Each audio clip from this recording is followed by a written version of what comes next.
I want to talk about your verse on Still Tippin'. What it do is power wow, I'm the people's champ. Take us back to the day the record came together.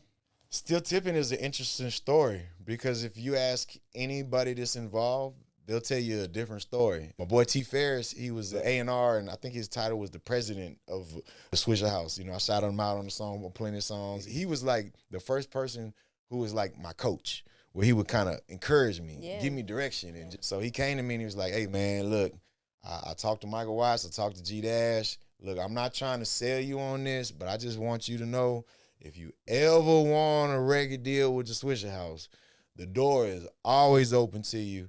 Well, little did he know that was the only person in the world that wanted to sign me. Wow. So I, of course, I jumped all on it. And he gave me a CD with 8 beats on it. He said, we're working on a compilation album, The Day Hell Broke Loose, Part 2. And he said, anything you feeling, write to it, rap to it. But I'm hungry, I'm motivated. So I'm like, I'm rapping on every single one of these songs. Now, I'm also kick you back.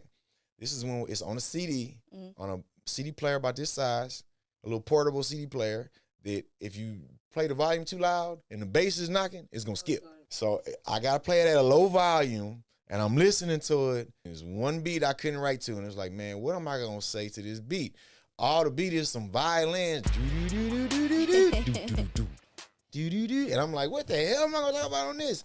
And T. Ferris said, man, you ain't gotta write to it. I said, no. I'm gonna write to it, but I just need some direction. And he said, well, just freestyle, whatever, do whatever to it. So I went in there, did like a little freestyle to it, whatever, just talked about a little bit of everything. Originally, the compilation was supposed to be produced by one singular producer, Randy Big Time. Him and Michael Watts, I guess they got into it or didn't see. I don't know. I wasn't part of none of that. All I know is all of a sudden now, Big Time is not producing The Day Hell Broke Loose 2.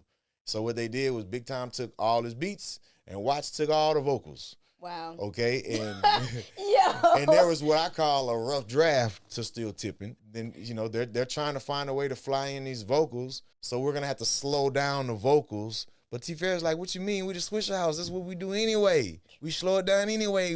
That's what we screwed up city. That's what you mean. Yeah. And anyway, they did it. They flew in Mike Jones and Slim Thug vocals on there. And then it was like, okay, well, who are they gonna pick? Is it me or Magno? Like which verse? And they voted, and it just ended up being me.